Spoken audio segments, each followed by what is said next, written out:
Nice launch trajectory and countdown net. Pad is clear. 10, 9, 8. Launch auto sequence has 7, started. 6, 5, 4, 3, 2, 1. Go for launch.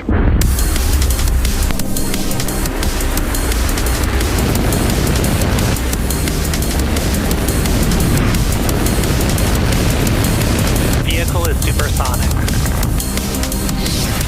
Stage separation confirmed. Dragon, separation confirmed.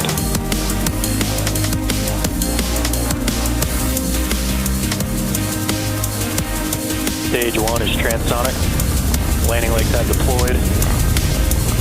And Falcon 9 has landed.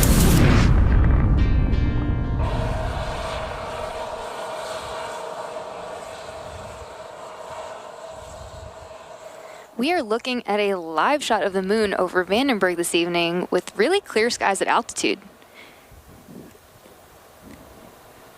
The Falcon 9 rocket that's carrying tonight's payload is awaiting liftoff from Vandenberg Space Force Base in California in about 9 minutes from now. Tonight's mission is the first of 3 launches this week from all 3 launch pads in California and Florida. Hey everyone, my name is Soumi Srivastava and I am a structures engineer here at SpaceX.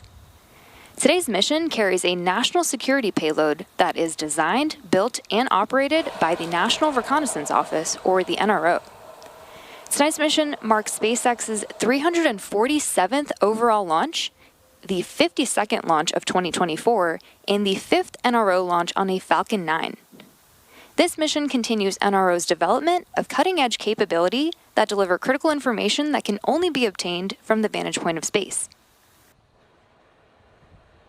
The range and vehicle are currently green, and we're on track for an on-time launch at 1 a.m. Pacific time. It's also worth noting that we won't be showing any Stage 2 or deployment views at the request of our customer. So for now, let's meet our vehicle and learn a little bit more about the most flown U.S. launch vehicle ever, our Falcon 9 rocket. Falcon 9 is a 2-stage rocket that is designed and manufactured by SpaceX for the reliable and safe transport of people and payloads into Earth orbit and beyond. It's also the first and currently the only orbital class rocket that's capable of reflight. The entire vehicle stands at 229 feet tall, or about the height of a 21-story building. The bottom 2/3 of the vehicle is the first stage, which is commonly referred to as the booster. And not only is the first stage the largest part of the rocket, but it's also the portion of the rocket that we attempt to land on either one of our drone ships or back on land for future reuse. Reusability is a critical part of our goal of making life multiplanetary, and every mission provides valuable information on repeated launch and reusability. Reusability also allows us to refly the most expensive parts of the rocket, which in turn drives down the cost of access to space. And today's booster will be flying for its 16th time.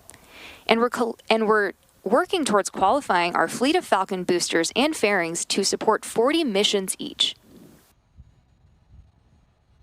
There are 9 M1D engines at the base of Falcon 9 that generate 1.7 million pounds of thrust at liftoff to accelerate the first stage through the Earth's atmosphere and into space. And eventually, the booster separates from the rest of the rocket, returning to Earth to be reused, while Stage 2 continues to its target altitude, where it will deploy today's payloads. After stage separation, the booster will be returning to our drone ship, Of Course I Still Love You, which is currently located in the Pacific Ocean. And to date, we have landed a Falcon booster 309 times. So through the clouds, let's turn our attention back to Falcon 9 on the pad today.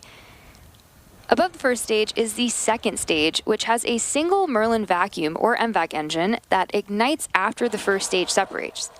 And that is what will carry the NRO payload into orbit. Located above the second stage is the payload fairing, which is the large barrel structure at the top of the rocket. At 17 feet in diameter, the carbon composite fairing protects satellites on their way to orbit and are jettisoned around 3 minutes into flight. The fairing halves supporting today's mission are both flight proven, with one half flying for its 12th time and the other half flying for its 3rd time. After separation from the second stage, both fairing halves will return to Earth and will be recovered by our recovery team. Retract. So next up, the transporter erector, or TE, will retract away from the vehicle, and that is the large truss structure you see there next to the rocket. So shortly, we should see the clamp arms opening up around the second stage, and then the TE will begin to pull away from the rocket slightly. And then at T-, and then at T0, the ground hydraulic systems will pull the TE even further away from Falcon 9 as it lifts off. So right around now is when the clamp arms are opening up, and in around 5 seconds, they should be fully open.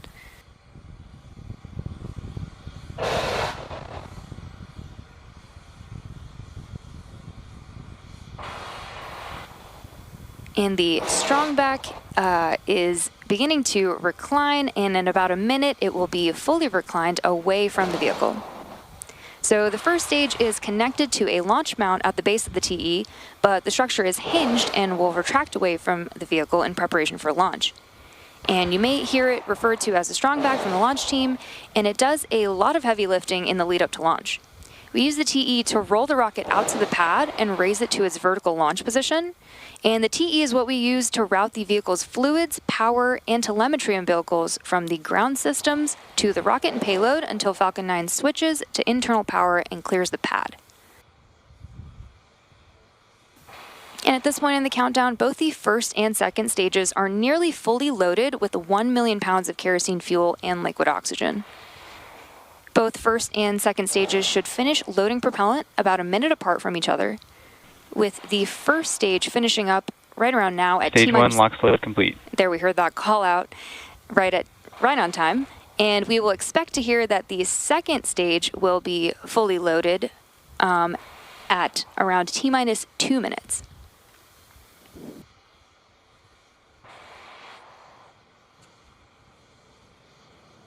The white clouds, if you can make them out, are the chilled gas above the LOX tank that we vent overboard to maintain pressure in the tank as needed. And when that vented oxygen comes out into the California air, the humid air condenses, turning it into distinct clouds right next to the vehicle. And at T-minus 60 seconds, Falcon 9 will be in startup, and that means that the rocket's autonomous internal flight computers will have taken over the launch countdown. And then, just inside of T-minus 2 seconds, we will light the M1D engines for liftoff.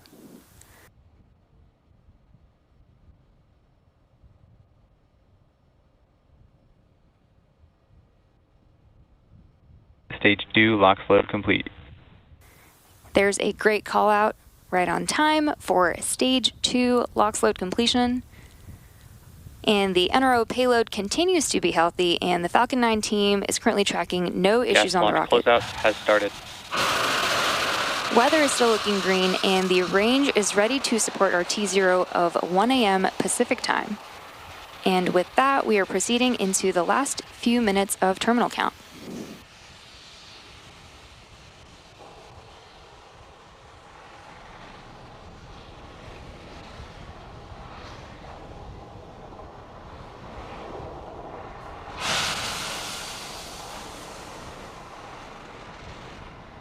Falcon 9 is in startup. Great call out, which means that Falcon 9 is now on internal power.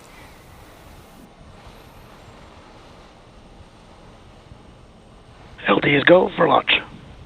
And there you heard the LD give the final go for launch. So let's sit back and watch.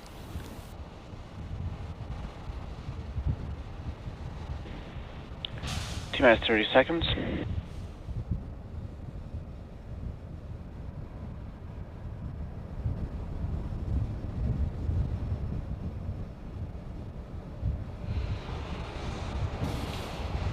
T-minus 15 seconds. T-minus 10, 9, 8, 7, 6, 5, 4, 3, 2, 1. Ignition.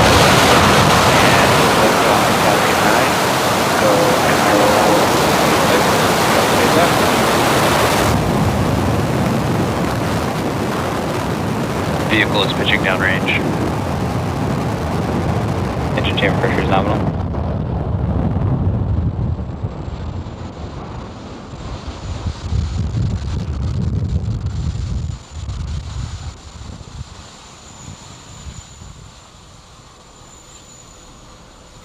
So at T plus 30 seconds, Falcon 9 has successfully lifted off from Slick 4E and throttled down to prepare for max Q at T plus 1 minute.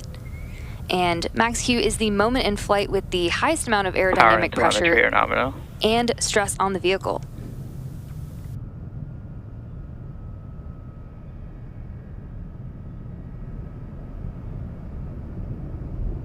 Falcon 9 is supersonic.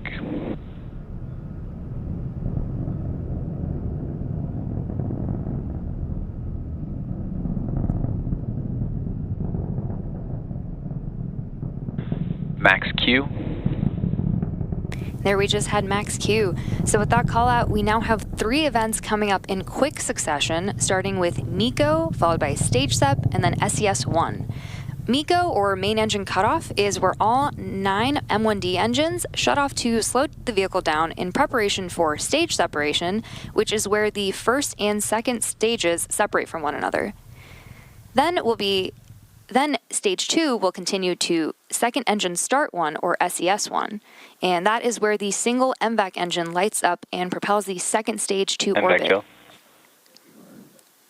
In addition to these 3 major events, the fairing halves will separate less than a minute after SES-1, so keep an eye out for all of those events. Vehicle is following a coming nominal up trajectory. In around 30 seconds from now. And as a reminder, we will not have any stage 2 views of separation at the request of our customer.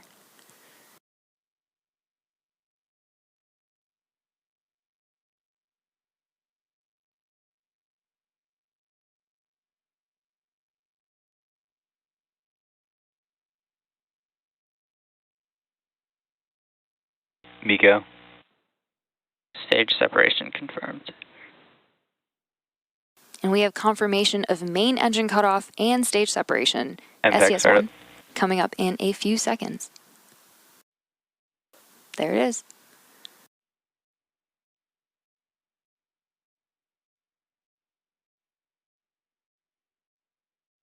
We are expecting to hear the call out for fairing separation in a couple seconds from now, but we won't see this. We will be attempting to retrieve these fairing halves once they fall back down to Earth using our recovery ship, Go Beyond.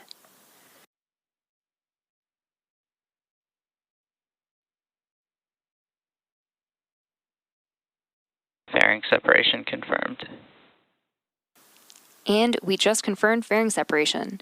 And you also heard and maybe even saw those 3 events that happened back to back, which again were MECO, stage separation, SES-1, followed about 30 seconds later by fairing separation.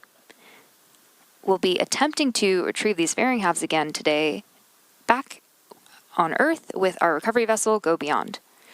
And coming up in about 3 minutes from now, the booster will initiate its entry burn to begin its journey nominal trajectories to the Of Course I Still Love You drone ship that is currently in the Pacific Ocean. Great call out there.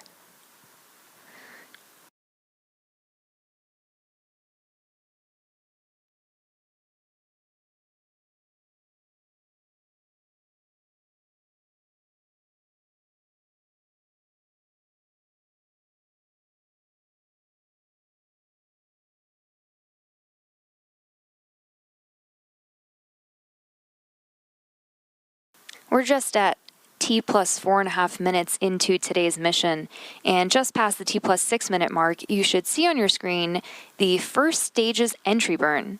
So to start the entry burn, we will relight 3 of our M1D engines, engines 1, 5, and 9, which is similar to pumping the brakes to slow down the vehicle as it passes back into the Earth's atmosphere.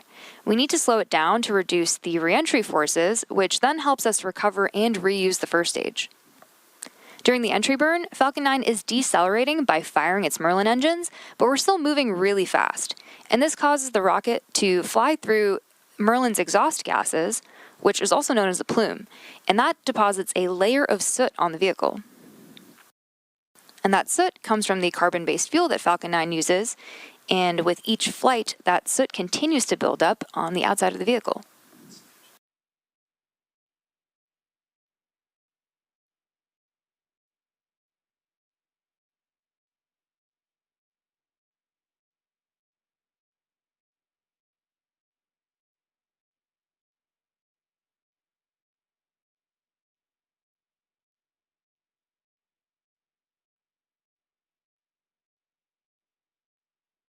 That entry burn should be coming up in about 20 seconds from now.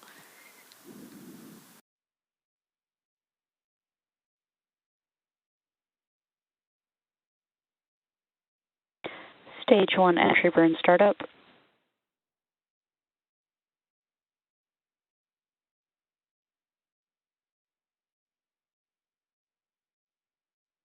So entry burn has begun, and we have lit engines 1, 5, and 9 to slow down the vehicle.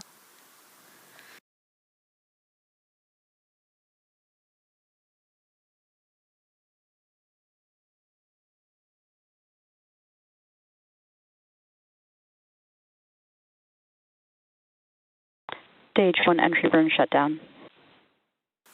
And we just completed our entry burn. And coming up next in about a minute will be landing burn.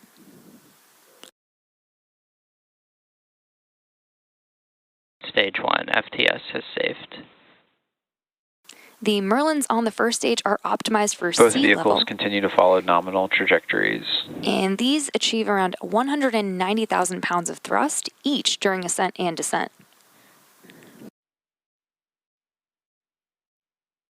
And for landing burn, we use just one of these, engine 9, to slow the vehicle down just before touching down on our drone ship.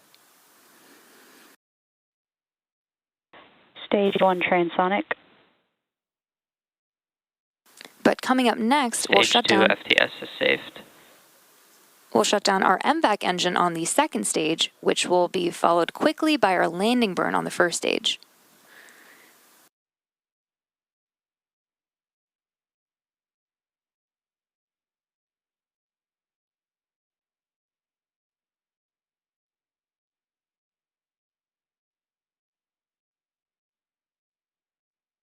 Stage 1 landing burn.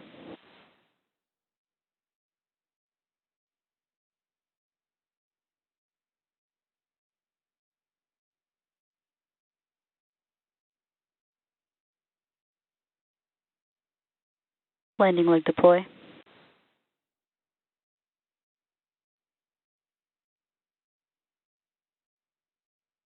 Stage 1 landing confirmed. An awesome Stage 2 has entered terminal guidance. An awesome view of our Stage 1 that is now landed back on our drone ship. Of course, I still love you. This was the 16th launch and landing for this first stage, and this landing marks SpaceX's 310th recovery of an orbital class rocket, including first stage landings for Falcon 9 and Falcon Heavy. And with that landing, we will bring today's webcast to a close. Thank you to the National Reconnaissance Office for entrusting us with today's mission. And if you're interested in learning in more launch coverage, be sure to check out spacex.com/launches for the most up-to-date information. Today's mission marks SpaceX's 347th overall mission to date and 52nd mission of the year. Thank you for tuning in, and we'll see you again soon.